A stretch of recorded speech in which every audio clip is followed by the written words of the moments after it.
I think we need to have a talk about what I call the flannel graph version of Bible stories. Ah, yes, the Sunday school classics. You know exactly what I mean. Right. We learned them when we were 6 years old, sitting on those little carpet squares in the church basement. Mm-hmm. And everything is, bright colors, simple moral lessons, and there's very, very little nuance. Absolutely. Noah has a big boat with happy animals. David has a slingshot and a very clumsy giant. And Elijah. Oh, Elijah gets the coolest exit strategy in all of human history. He gets the chariot of fire. Exactly. It's just cemented in our collective consciousness. Elijah gets picked up by, God's personal limousine service. Right. He bypasses death entirely and goes straight to heaven.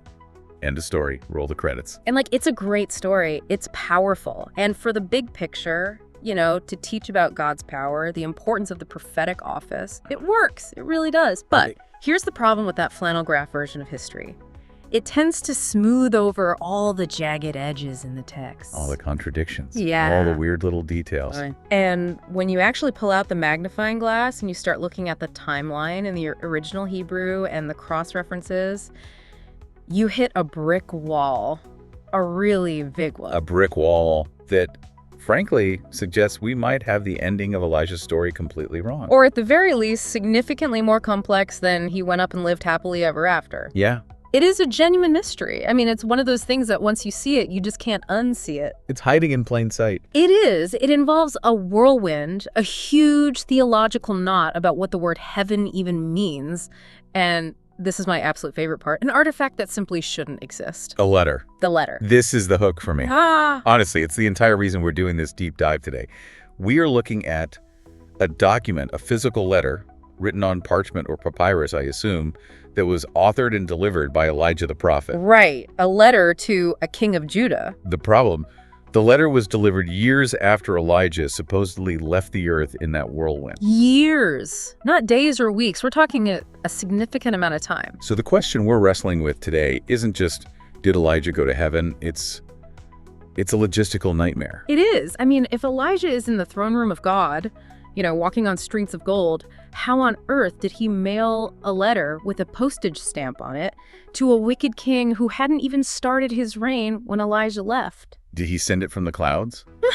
I mean, did he give it to an angel to deliver? Did he leave it in some kind of time capsule with Elisha? Or, and I think this is the theory that's going to make some people really uncomfortable, did he never actually leave the planet in the first place? That's the big question. So today, we're going to stress test the traditional view. And we've got a lot of ground to cover. We need to look at the Hebrew definition of heaven because I promise you, it's not what most people think. It's not as simple as we make it. Not at all.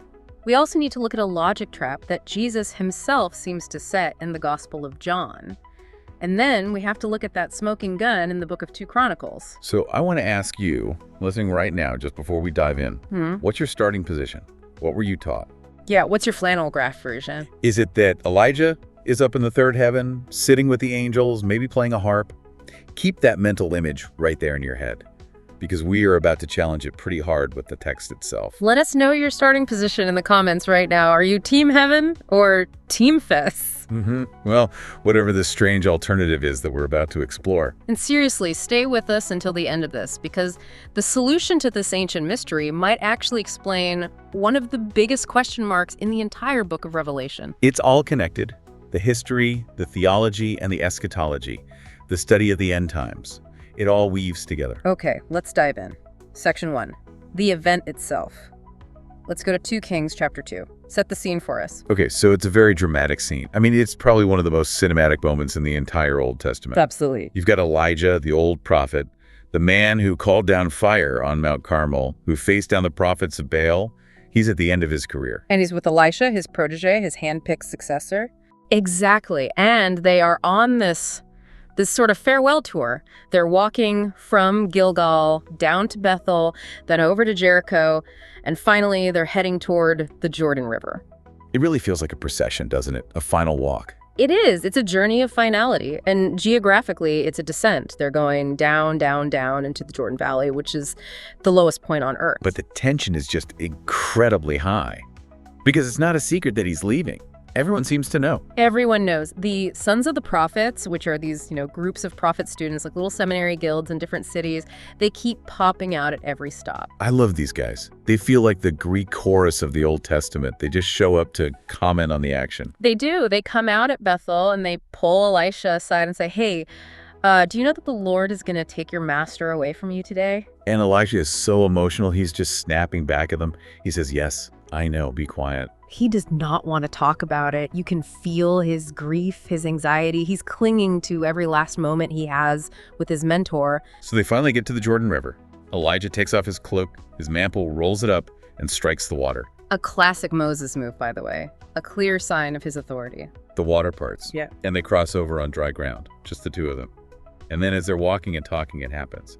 2 Kings 2, verse 11. Suddenly a chariot of fire and horses of fire appeared and separated the two of them, and Elijah went up to heaven in a whirlwind. Let's just pause on those words. Rekhev, chariots of fire. And Susimesh, horses of fire. It's pure spectacle. Now, the traditional view, what we could probably call viewpoint A for this discussion, is that this is a glory moment, pure and simple. This is God sending his personal divine limousine to pick up his most faithful servant. It's not just transportation, it's a coronation, it's a statement. Right, and you see that in Elisha's reaction. He cries out, my father, the chariots of Israel and its horsemen. That's such a strange phrase. What does he mean by that? He's recognizing that the true defense system of Israel, its true military might, wasn't the king's standing army with its iron chariots. It was Elijah. It was Elijah and his direct connection to Yahweh. When Elijah leaves, the real artillery of Israel is leaving with him. That's the spiritual power that's departing. Okay, so that's the powerful traditional reading. But this is where we need to put on our detective hats. This is where we have to look at the fine print. Specifically, we have to look at that Hebrew word for heaven. Let's get into the weeds on this, because in English, when we say heaven, it almost always means one thing. Right. It means where God lives. It's the afterlife. It's paradise, the pearly gates, all of that. It's our cultural shorthand for the ultimate destination. But the Hebrew word shamayim is much, much broader. It's used in the very first verse of the Bible. In the beginning, God created the heavens, shamayim, and the earth. Exactly. And biblically, that word shamayim has at least 3 distinct layers or meanings. It's not a monolith. Okay, so lay them out for us. What are the 3 heavens? First, you have the atmospheric heaven. This is, simply put, the sky. It's where the birds fly. It's where the clouds form. It's where rain comes from. Genesis 1, verse 20 talks about birds flying across the face of the shamayim. So the atmosphere, the air we breathe, the blue sky we see. Got it. Exactly. Second, you have the celestial heaven. This is what we would call outer space. It's the realm of the sun, the moon, and the stars. Genesis 1, verse 14 places the great lights in the firmament of the shamayim. Okay, so sky, then outer space. What's the third? The third is what the Apostle Paul in the New Testament calls the third heaven. In 2 Corinthians 12, he talks about being caught up to this place. This is paradise. This is the dwelling place of God. The spiritual dimension. Yes. It's a spiritual reality that is totally distinct from our physical universe. It's not a physical location you can get to with a rocket ship, no matter how fast it goes. Okay, so that is the million-dollar question, isn't it? Which shamayim did the whirlwind take Elijah to? Look very carefully at the text. It doesn't say he went up in the chariot of fire. The chariot separates them. Oh, that's a good point. It says he went up in a sufa, a whirlwind, a storm. And the sufa is? It's an atmospheric phenomenon. It's wind. It's a physical force of nature. So the argument from what we'll call viewpoint B, the more exegetical or critical view, is that a physical storm takes you up into the physical sky. The atmospheric heaven. The first heaven. So the argument is he didn't, disappear into another dimension. He was physically lifted up into the sky, the same way a tornado lifts a house off its foundation. That is the implication of the word sufa. It strongly suggests a transport through the air, but remaining within the earthly sphere. Wow. And here's the kicker. There is immediate evidence in the text that suggests the people who are watching it, those sons of the prophets, understood it in exactly this way. Right, the aftermath. Look at what happens right after Elijah disappears and Elisha comes back across the Jordan. The search party. I've always found this part of the story so fascinating and a little bit weird. It is weird. If you think he went to paradise. The sons of the prophets come to Elisha and say, hey, look, we've got 50 strong men here. Let's send them to go look for your master. And listen to their hypothesis. This is crucial. They say, perhaps the Spirit of the Lord has picked him up and set him down on some mountain or in some valley. Stop right there. That is a huge clue. It's massive. They didn't think he went to the third heaven. They didn't think he was with God in the eternal afterlife sense. No. They thought he was transported, like a spiritual airlift. Precisely. For them, this kind of spiritual transport was a known category of miracle.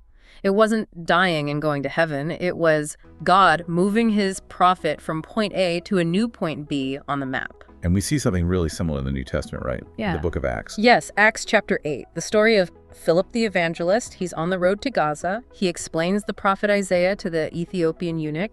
He baptizes him in some water they find. And then the text says, the Spirit of the Lord caught Philip away. He just vanishes.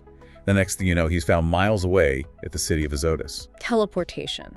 Or, divine rapid transit. Right. But the point is, Philip didn't go to heaven. He went to another city to keep preaching. And the sons of the prophets thought the exact same thing had just happened to Elijah. They wanted to go find where the Spirit had dropped him off. But Elisha says no at first. He tells them, do not send them. Okay, so now the traditional view, viewpoint A, would argue that Elisha refused because he knew Elijah was in glory. He had seen it. He knew the search was futile because Elijah was no longer on earth. And in that reading, the sons of the prophets are just. They're lacking faith. Or they don't have the spiritual insight that Elisha now has. Right, but then he caves. They keep bugging him about it, the text says, until he's embarrassed or ashamed. And he finally says, fine, send them. And they searched for 3 days. 3 whole days. And they found nothing. Nothing. So wait, doesn't that prove that he wasn't on earth? Doesn't that prove Elisha was right and they were wrong? Not necessarily. It proves he wasn't in the immediate vicinity. Okay. It proves he wasn't on a nearby mountain or in a nearby valley. But it absolutely does not prove he wasn't dropped off somewhere else entirely. Like far away. Maybe in a different kingdom. Maybe in a remote wilderness. Far, far outside the range of a 3-day search party on foot. So we've got 2 very distinct options on the table right now. Option 1. The whirlwind was a portal to the third heaven, to paradise, and Elijah is gone. Gone. He's out of the picture. And option 2. The whirlwind was a divine transport vehicle, and Elijah was just relocated to a secure, hidden location here on earth. And I have to admit, if we just stop reading at 2 Kings chapter 2, option 1, the glory view, it feels more majestic. It feels more final. It's the better story, in a way. It's cleaner. But the problem is we can't stop reading there. Because as we continue through the rest of the Bible, we hit that massive theological brick wall we talked about. And that wall is named Jesus. All right, we have to jump forward hundreds of years to the New Testament. John chapter 3, the famous conversation with Nicodemus at night. It's a very famous chapter. It's where we get, for God so loved the world. But just before that super famous verse, there's another verse, verse 13, that is a real head-scratcher if you believe Elijah is in heaven. Yeah, it throws a real wrench in the works. Read it for us. What does Jesus say? Jesus is talking to Nicodemus, and he says, no one has ascended to heaven, but he who came down from heaven, that is, the Son of Man. No one. That seems pretty absolute, unequivocal. It's a logic trap for the traditional view of Elijah. Let's break it down. Jesus speaks absolute truth. He doesn't make mistakes. Okay, we accept that. Premise 2. Jesus says no one, and the Greek is very clear, oudes, nobody except himself, has ascended to the heaven of God's dwelling. So, conclusion. Therefore, Elijah cannot be in the third heaven. Oof. What a hard stop, isn't it? It really is. I mean, if Elijah is sitting up there chilling with the angels for the last 800 years, Jesus would be, well, he'd be wrong. Yeah. Or at the very least, his statement would be imprecise. He should have said, no one except me and that one prophet, Elijah. And maybe Enoch, too. You have to throw him in there. Right. No one except those 2 guys. But he doesn't. He says no one. And theologians have wrestled with this for centuries. People have tried to find ways around it, of course, to save the traditional view. Yeah, I can already hear the unique nature defense coming a mile away. People will argue, well, Jesus meant no one ascended by their own power, or no one has ascended to bring back the message of God like Jesus did. And that's a valid attempt to find nuance. The context is certainly about heavenly knowledge and authority, but the Greek word, inabainu, it just means to go up. It's a spatial term. It's about location. It is. And Jesus frames it as a qualification for knowing heavenly things. He's claiming a unique status. His argument is essentially, I am the only one qualified to tell you about heaven because I'm the only one who has been there. If Elijah has been hanging out there for 8 centuries, surely he would also know heavenly things. It undermines Jesus' unique claim. It does. It really does. And then there's the other theological hurdle. The flesh and blood argument. 1 Corinthians 15, verse 50. Yes, Paul says very clearly, I declare to you, brothers and sisters, that flesh and blood cannot inherit the kingdom of God, nor does the perishable inherit the imperishable. And Elijah was taken up physically. He was still in his mortal flesh and blood body. He didn't die. So he has a physical body. Unless he was instantly transformed, glorified in that whirlwind, his physical, perishable body couldn't enter the imperishable third heaven. But couldn't the chariot of fire imply that he was changed? That he was glorified in that moment? It could imply it, but the text doesn't say that. It's an assumption we add to the story. When Paul talks about the rapture, he's very specific. He says, we shall all be changed in a moment, in the twinkling of an eye at the last trumpet. Right. The book of 2 Kings lacks that specific detail about transformation. It just says he went up. Okay, so let's take stock. Jesus says no one has ascended. Paul says flesh and blood can't inherit the kingdom. This is really tilting the scale toward the atmospheric heaven theory, isn't it? It makes the relocation theory look much more plausible, scripturally. Maybe he really was just moved to a different zip code to live out his days. It's a compelling biblical argument. But if you think that's controversial, just wait until we look at the timeline. Ah, yes. Because this is where the mystery moves from, theological nuance to hard, cold chronological evidence. This is the smoking gun, section 3, the letter from the dead. This is where the story takes a turn that I find usually shocks people who haven't spent a lot of time in the book of Chronicles. We have to go to 2 Chronicles, chapter 21. The letter. I love this part because it feels like a plot twist in a detective novel. It really does. Now, to set this up, the book of Chronicles often covers the same history as the book of Kings, but from a different perspective and with different details included. Right, it's more focused on the southern kingdom of Judah and the temple. Exactly. And here in chapter 21, we're reading about King Jehoram of Judah. Okay, let's keep our kings straight here because this gets confusing. There was a Joram ruling in the northern kingdom of Israel, and at the same time, a Jehoram ruling in the southern kingdom of Judah. Correct. They were contemporaries and brothers-in-law, which makes it very confusing. But this is Jehoram of Judah, the son of the good King Jehoshaphat. And he was not a good guy. That is the understatement of the century. The text says as soon as he took the throne, he had all of his brothers murdered with the sword to secure his power. Vicious. And he married Athaliah, the daughter of the wicked King Ahab and Jezebel from the north. So he's bringing that Baal worship right into Jerusalem. He built high places for idol worship in the hills of Judah. He was just bad news through and through. And because of all this profound wickedness, he receives a prophetic rebuke. And that's where we get to 2 Chronicles 21, verse 12. It says, and a letter came to him from Elijah the prophet, saying, and then it goes on to detail this horrific prophecy that he's going to die from a terrible disease of the bowels. Let's just hold on that phrase. A letter came to him from Elijah. From Elijah, not a prophecy that Elijah had given, but a letter from him. Okay, let's do the math. When was Elijah taken up in the whirlwind? This is where we have to geek out on the biblical chronology for a minute. We have to. Yeah. Most conservative scholars place the ascension of Elijah around 848 BC. Okay. We know this happened during the reign of King Jehoshaphat in Judah and King Joram in Israel. We know this because Elisha, who takes over for Elijah, is the main prophet interacting with Joram of Israel for his entire reign. So Elijah is off the scene by 848 BC. That's our date. That's our date. Now, Jehoram of Judah, the guy who gets the letter, he didn't begin his sole reign until around 841 BC. So he was co-reigning with his father Jehoshaphat for a little while before that. Right. But his solo reign, the period when he committed these specific atrocities mentioned in the letter, like killing all his brothers, that happened after Elijah's disappearance. Wait a minute. So the crimes that the letter is rebuking Happened after 848 BC. And the letter addressing those crimes, therefore, had to have arrived after those crimes were committed. Which means the letter arrived years after the chariots of fire. How many years? At least 7, maybe closer to 10 years later. Okay. So how? How do you possibly explain a letter arriving from a guy who supposedly left the planet in a fiery whirlwind almost a decade earlier? Well, as we've said, there are 2 main theories. Theory number 1 is the traditional approach. We can call it the prophetic cache theory. The time capsule theory. Right. This theory suggests that Elijah, being a great prophet, saw the future with divine insight. He knew that Prince Jehoram would one day become king and would turn out to be a monster. So before he was taken up, he wrote the letter predicting it all. Exactly. He writes the letter, seals it, hands it to Elisha or maybe one of the other prophets, and says, keep this safe. In about 10 years, the new king is going to kill his brothers. When you hear that news, deliver this letter to him. It's plausible, I guess. I mean, prophets do see the future. That's kind of their job description. It is plausible. But does it really fit the tone of the text? The text just says, a letter came to him from Elijah. It implies a current event. It implies active authorship about something that just happened. Yeah, it doesn't say, and a prophecy that Elijah had written years earlier was delivered to him. Exactly. Usually when a prophecy is given years and years in advance, the Bible makes a pretty big deal out of that. And the word of the Lord came to the prophet, saying, in days to come.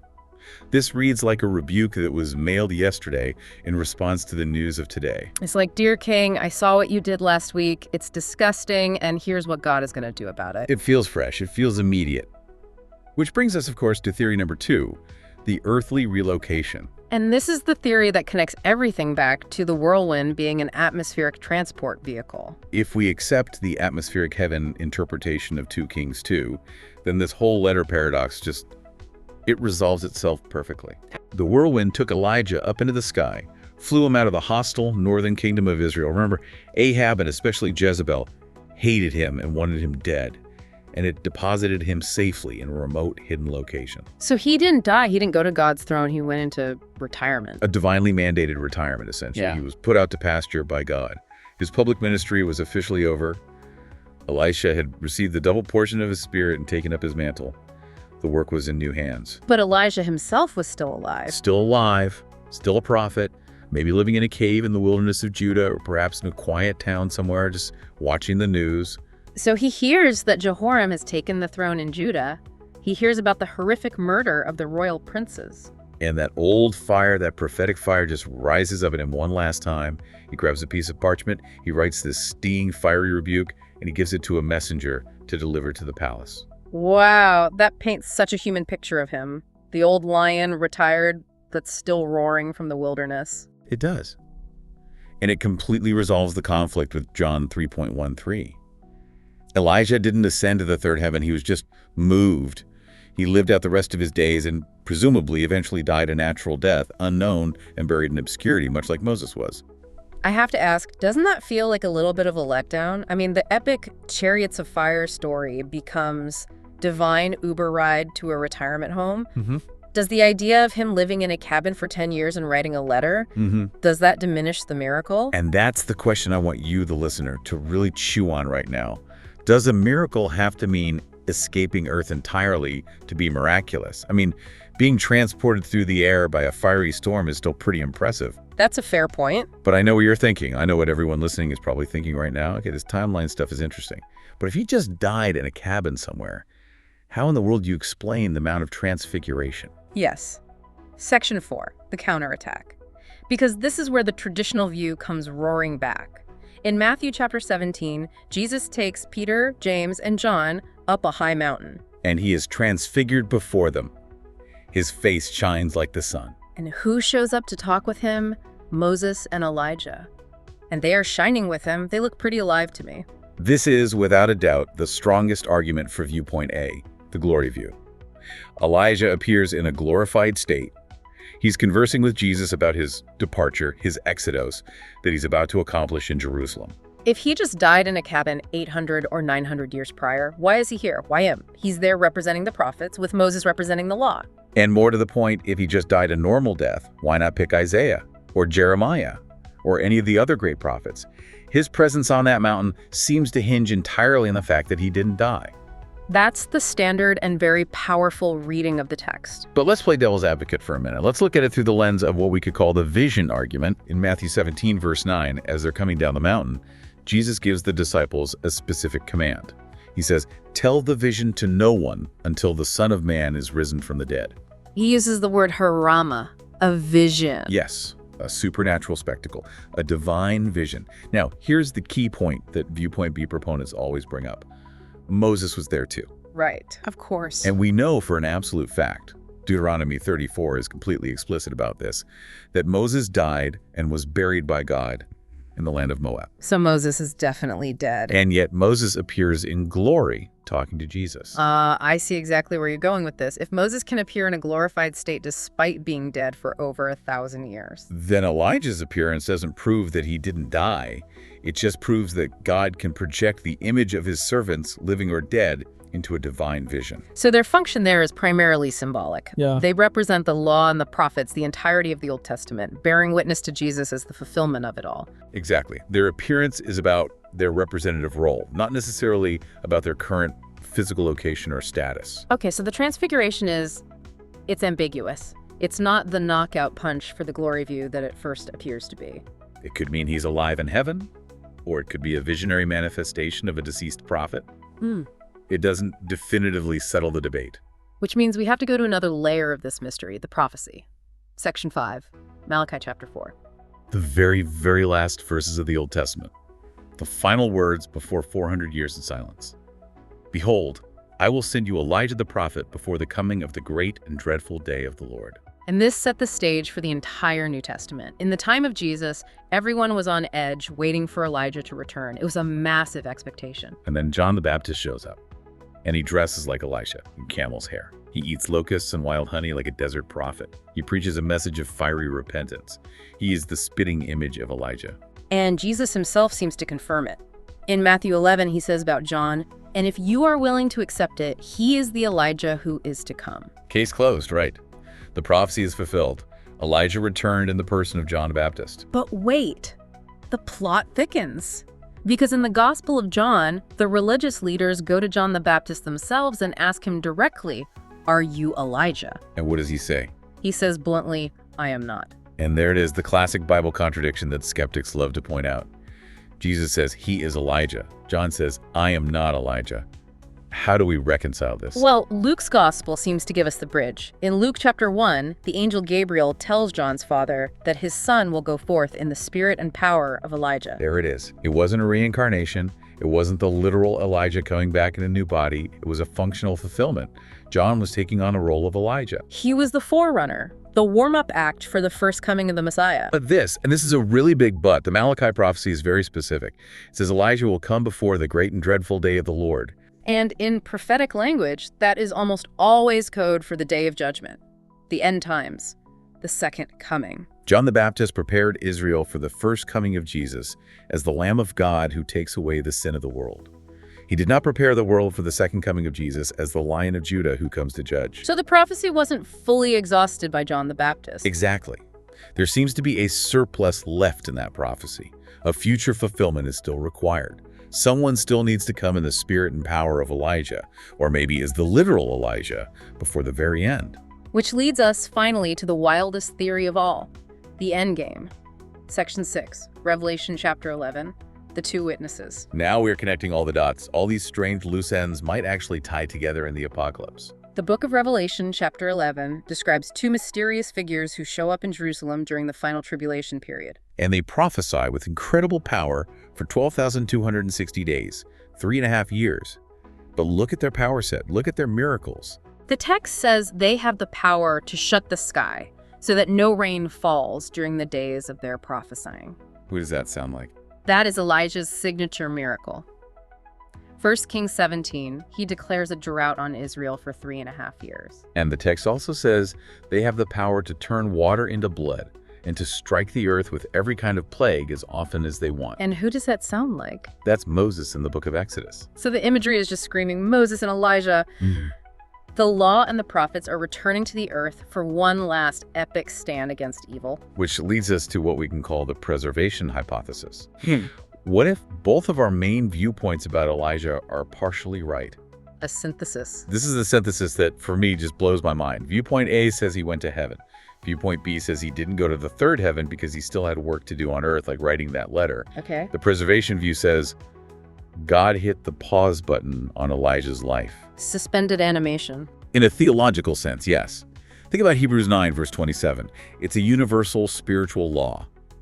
It is appointed for men to die once, and after that comes the judgment. That's the rule for everyone. Everybody dies. But Elijah and Enoch, they're the two great exceptions. They skipped it. Yeah. They are the anomalies in the system. But if they just went to heaven forever without dying, then the rule is broken. But what if they were taken not to bypass death, but to be preserved, to be held in a state of temporal stasis, specifically so they could be dropped back into the timeline in the book of Revelation? Then they can fulfill the rule. Then they can die. Look at Revelation 11, verse 7. When they have finished their testimony, the beast that comes up from the abyss will attack them and overpower and kill them. Whoa. So Elijah wasn't taken up in the whirlwind to escape death. He was taken up to postpone it. He was being saved for the grand finale. He has to come back, testify against the Antichrist, and finally, physically die in the streets of Jerusalem to complete his human journey. That just makes sense of everything, doesn't it? It actually does. It explains why he's not in the third heaven, which would violate Jesus' words in John 3. It explains how he could still be considered alive, in some sense, able to write a letter or appear at the Transfiguration if he's being held in a state of preservation. And it explains why the Malachi prophecy has a dual fulfillment. John the Baptist came in his spirit, but the literal Elijah still has a job to do. It harmonizes all the difficult texts. It honors the magnificent miracle of the whirlwind, but it also respects the theological necessity of death laid out in Hebrews. Whether he was held in a hidden paradise on earth, like the Garden of Eden sealed away from mankind, or in some special compartment of the heavenly realm, the purpose wasn't eternal reward just yet. It was preservation for the end times. Wow. Okay, let's just recap this entire journey because my brain is firing on all cylinders right now. It's a lot to take in. 1. The whirlwind in 2 Kings 2. It was likely an atmospheric transport, a physical relocation, but clearly supernatural and divinely orchestrated. 2. The letter in 2 Chronicles 21. This is our hard evidence, our smoking gun, that Elijah was still active and aware of earthly politics for years after he supposedly left. 3. The theology in John 3. Jesus himself seems to close the door on anyone, including Elijah, being in the highest heaven with God before his own ascension. And 4. The resolution in Revelation 11. Elijah is waiting in the wings. He's God's sleeper agent, preserved through time, waiting for the trumpet to sound so he can come back and finish his mission.